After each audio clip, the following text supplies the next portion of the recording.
Hi friends, Krista here. Thanks for stopping by Books and Jams. I'm so excited today to wrap up March. It was another spectacular middle grade March. I seriously look forward to this month all year long because it just is so exciting and encouraging and fun to see so many of you get involved with middle grade March. And this year was no exception. There were so many of you who participated.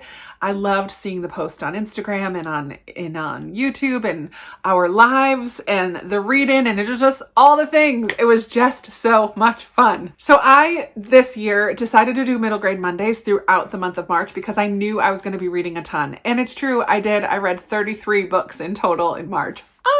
That's so crazy. So I was trying to think about how to wrap up the whole month, and I'm just going to kind of fly through. I have two different categories that are important to me that were things that I was working on in the month of March. So I'll just kind of show you all the books that I read, and then at the very end, tell you about some of my favorites. The first stack that I have here are all books that were from at the beginning of the year when I asked for your recommendations. All of these books were on that list. So I finished 8 books that were recommended to me at the beginning of the year. So I'm really proud of that. We have Roll of Thunder, Hear My Cry by Mildred Taylor, Moon Over Manifest by Claire Vanderpool, Kira Kira by Cynthia Kadohata, Mrs. Frisbee and the Rats of Nim by Robert C. O'Brien, The Island of the Blue Dolphins by Scott Odell, Because of Winn-Dixie by Kate DiCamillo, which is an honor book, The Wizard of Oz, which I love this copy, has a silhouette, by Frank Baum, and Hatchet by Gary Paulson. So that's awesome that I finished 8 books that were recommended to me at the beginning of the year. Then the second pile, some of these you just saw, but I also read all of these Newbery books. So I just showed you these 5 that were Newberys, but I also read Rabbit Hill by Robert Lawson, The Whipping Boy by Sid Fleischman, The Witch of Blackbird Pond by Elizabeth George Spear, Miracles on Maple Hill by Virginia Sorensen, A Single Shard by Linda Sue Park, Bud Not Buddy by Christopher Paul Curtis, Sarah Plain and Tall by Patricia McLaughlin, The 21 Balloons by William Penne Dubois, and When You Reach Me by Rebecca Stead. Altogether, that is 14 Newbery books that I read in the month of March. That's crazy and kind of awesome. Of the Newbery books, my 2 favorites, there were so many good ones, but the 2 Newberys that really stood out to me were Moon Over Manifest by Claire Vanderpool. I really loved the emphasis on stories in this one, and the story of this girl trying to find her father and learning about her father through story, I just thought was really cool. And it made me cry. And Roll of Thunder, Hear My Cry by Mildred D. Taylor, which I just thought was phenomenal. I just loved the Logan family so much and their tension between recognizing that things aren't right in the rules and laws and the unspoken rules and laws that exist, and trying to stay safe within them, but also trying to stand up and recognize that you are worth more than what these laws would like you to think you are. And that tension was just so beautifully done in here. And I just love this family so much, and absolutely I would love to read more from her. Those are all the Newbery books. I, this year, only read 5 middle grade books from the library, which is crazy to me. Usually I read a ton of library books, but this year I only read 5. I think it helped that I couldn't go in and browse at that time. My library has since opened. Hallelujah. I'm so excited about that.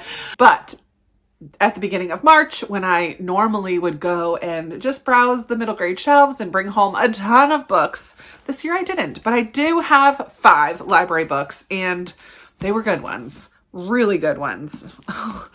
I read A Wish in the Dark by Christina Soon-Torvant, which is so good.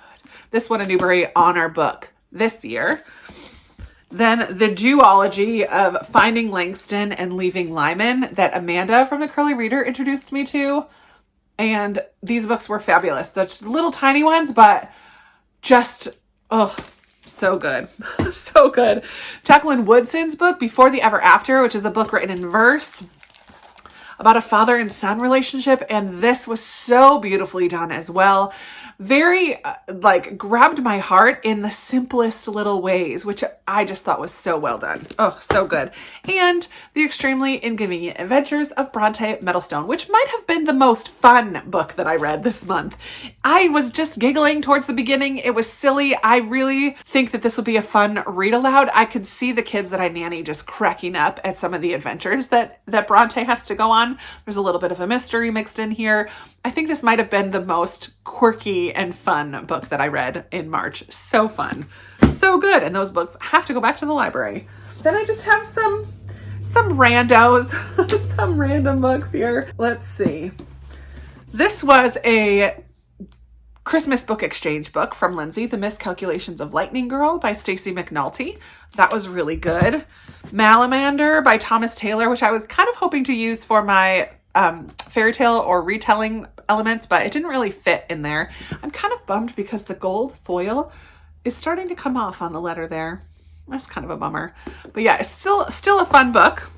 I read one graphic novel only this month, and that is Smile by Raina Telgemeier. And I could relate to this so hard because it's about getting braces in middle school. It's kind of a graphic memoir in a way of her life. And I just found it to be very relatable, like friendship issues and crushes and the crush changing and the whole situation with braces and the pain that could be. Yeah, I connected with that a lot. The Secrets of Winter House by Ben Gooderson, which is a sequel, working on some sequels this year as well. So that's great. Also very fun. I didn't like this quite as much as the first one, but I still really loved it. And then one I did not talk about this month is Frindle by Andrew Clements. I read this aloud to the kids that I nanny, and we had a lot of fun reading this about a little fifth grade boy who makes up a new word. His teacher was talking to the class about the dictionary and the importance of words, and he had to do a little report on it, and he decided, hey, I'm going to make up a word.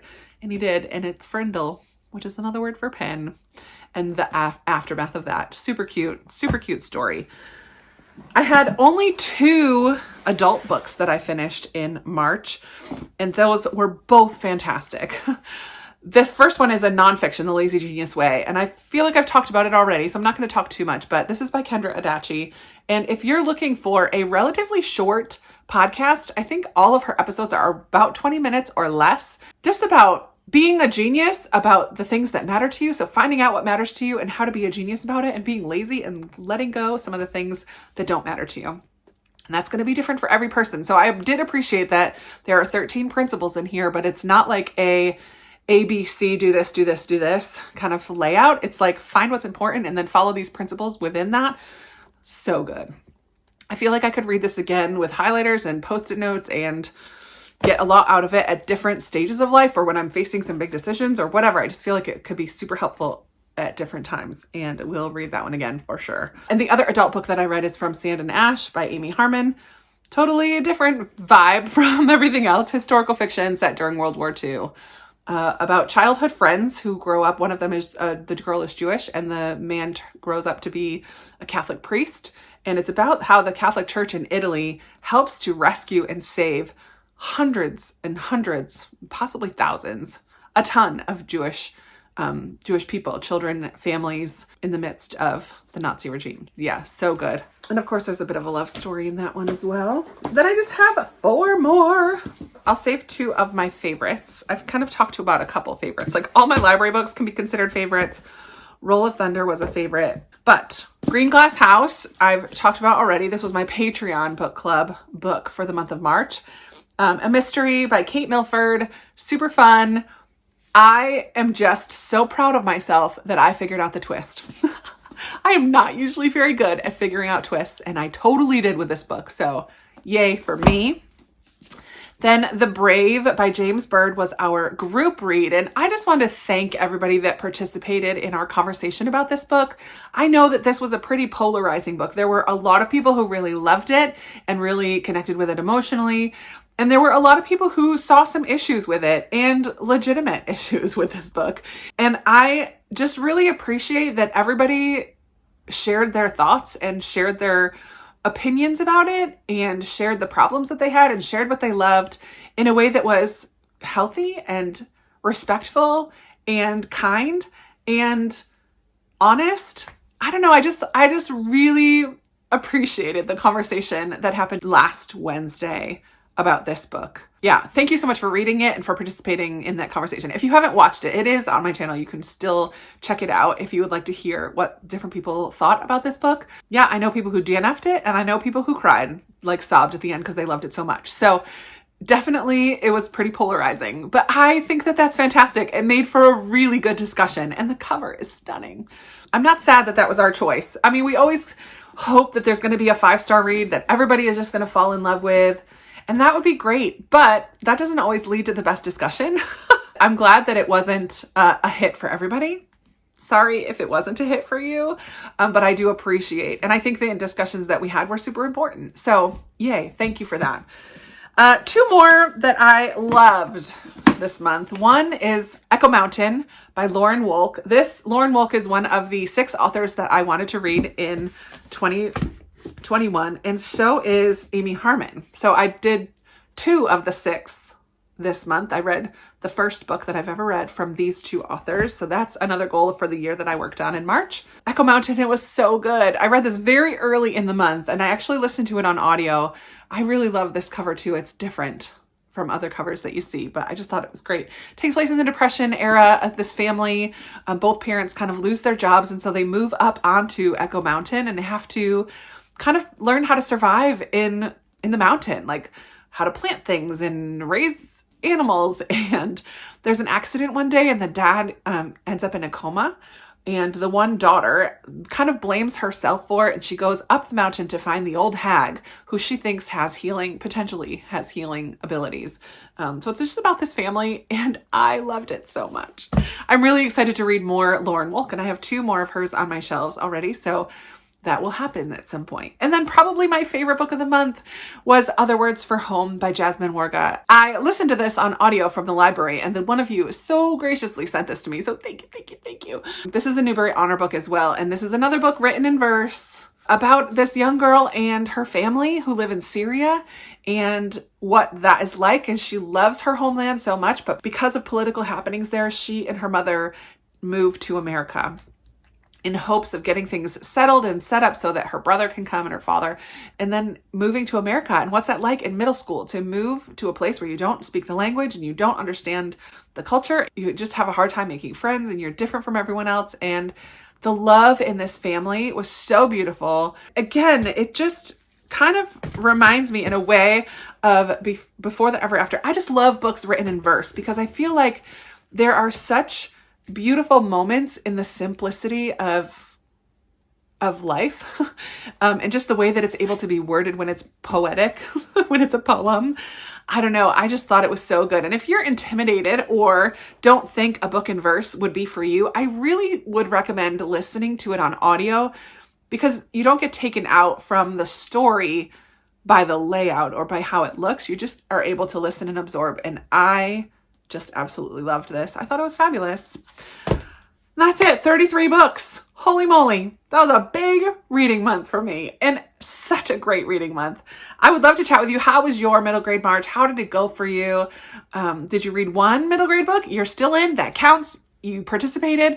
Or did you read a whole bunch somewhere in the middle? I know there are a couple people who read way more than I did even, and some who just picked up one, but who picked up one and maybe hadn't picked up middle grade in a really long time, if ever. So I'm really excited. I always love hearing about your month and seeing your posts. Again, thank you so much.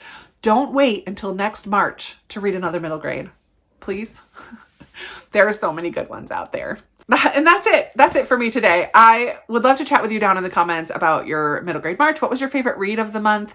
How did it go for you? Let's chat down there. You guys know I love talking to you down in the comments. Give this video a big thumbs up if you enjoyed it. Subscribe if you haven't already. And I will be talking to you in another video very soon. Bye.